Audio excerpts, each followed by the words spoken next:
నమస్తే. 'Rajinikanth 171' movie.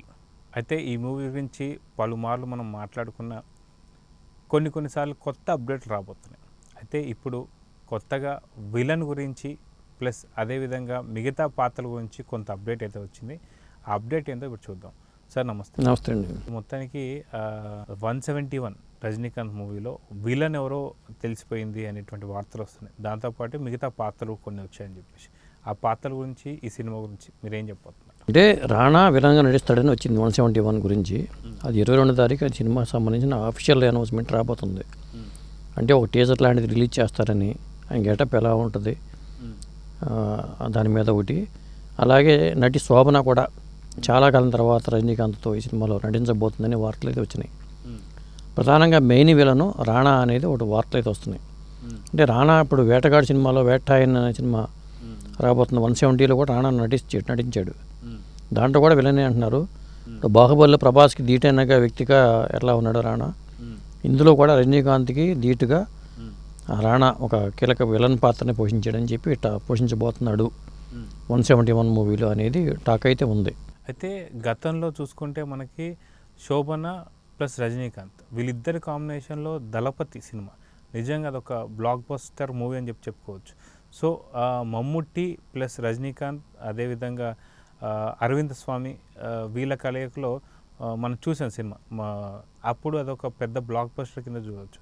So మళ్ళీ శోభన గారు నటించడం అనేది రజనీకాంత్ అంటే దాని తర్వాత మళ్ళీ ఇప్పుడే అని చెప్పేసి అనుకోవచ్చా?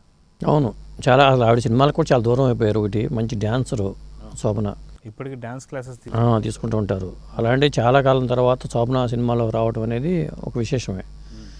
ఎందుకంటే అప్పుడు చిలకమ్మ చిటికే అంత పాట దళపతిలో ఎంత పెద్ద హిట్ మనకు తెలుసు. అలాంటి శోభన మళ్ళీ రజనీకాంత్తో పక్కన చేయటం అనేది ఒక విశేషంగా చెప్పాలి.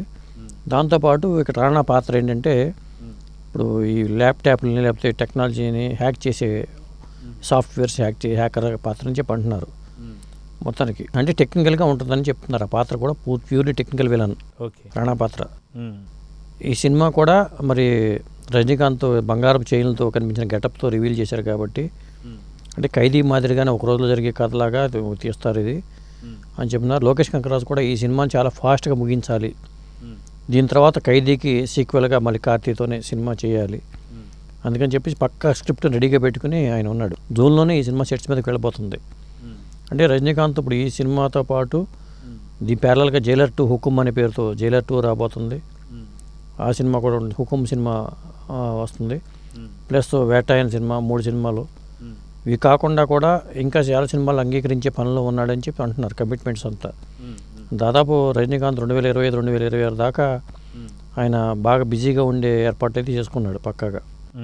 సో అది కాక లోకేష్ కనకరాజ్ మూవీస్ అనగానే ఇప్పుడు LCU ఫార్మాట్లో రాబోతున్నాయి.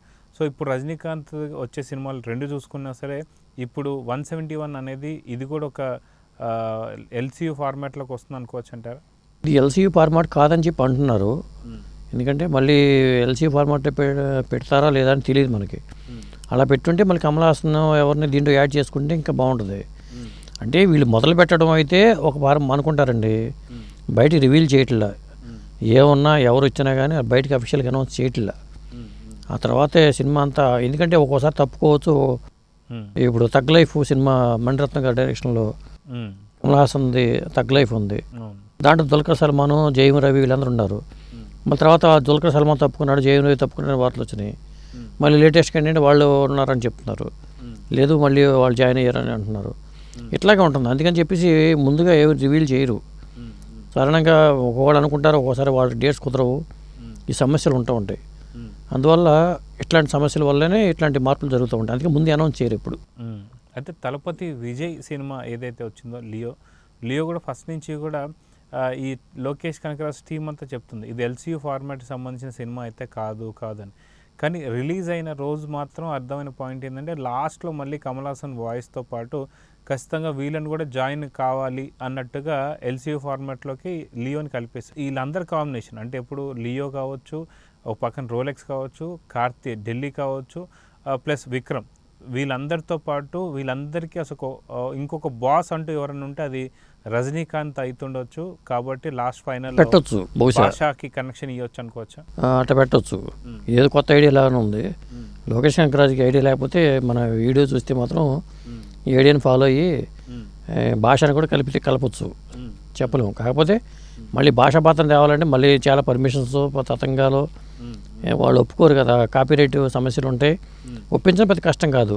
ఆ director Suresh Krishna director brain child కాబట్టి ఆయనకి అది కూడా ఉండొచ్చు. లేదా భాష 2 ఆలోచన ఉన్నప్పుడు దీనికి యాక్సెప్ట్ చేయకపోవచ్చు.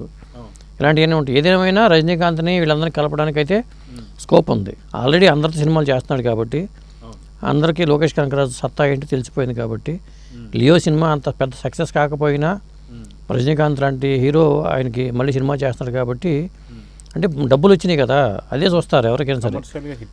కమర్షియల్గా హిట్టే, సినిమాలో సత్తా లేకపోవచ్చు కానీ కమర్షియల్ హిట్ కాబట్టి అలా ప్రూవ్ చేసుకుంటున్నప్పుడు ఆటోమేటిక్గా హీరోలు చేయడానికి ఏముంది, సూపర్ హీరోస్ని అందరినీ ఏకం చేసి ఓ సినిమా చేసేయచ్చు ఆల్రెడీ. సో మొత్తానికి ఈ ఎల్సీయూ ఫార్మాట్లో ఒక రజనీకాంత్ అందరికీ డాన్ భాష ఖచ్చితంగా అది రజనీకాంతే అంటే అప్పుడు ప్రేక్షకులు ఎలా తీసుకుంటారు అనుకోవచ్చు? అసలు ఈ సూపర్ హీరో కాన్సెప్టే కొత్తగా ఉందండి. కొత్త తెలుగు వాళ్ళలో ప్రాంతీయ మనకి ఇండియన్ సినిమాకి ఈ సూపర్ హీరోస్ని తీసుకురావడం అనేది కొత్త కాన్సెప్ట్. ఎందుకంటే ఈ మార్వెల్ వరల్డ్ చేసిన ప్రయోగం లాంటి తరహాలోనే వీళ్ళు చేయటం అనేది మన ఒక విక్రమ్ లాంటి హీరో లేకపోతే ఢిల్లీ లాంటి పాత్ర కానీ ఇంత పవర్ఫుల్ పాత్రలు కేజీఎఫ్లో అవసరమైతే కేజీఎఫ్ చేసిన పాత్ర కానీ ఇలాంటివన్నీ సూపర్ హీరోస్ కింద చెప్పాలి వీళ్ళు. వీళ్ళందరినీ మరి ఒకే సినిమాలో చూపిస్తే అది పెద్ద కనువిందుగా ఉంటుంది కదా. ఖచ్చితంగా ఒక మంచి ఆలోచన అది. లోకేష్ కనకరాజు ఏదైతే ఆలోచన చేశాడో అవి చివరి దశలోకి వచ్చేసరికి బాగా వర్కౌట్ అవుతాయి. ఈ పాత్రలన్నీ కలిపే అవకాశం అతనికే దొరుకుతుంది చేస్తున్నాడు కాబట్టి. సో మొత్తానికి 171 అనేది రిలీజ్ అనుకుంటే ఎప్పుడు అనుకోవచ్చు?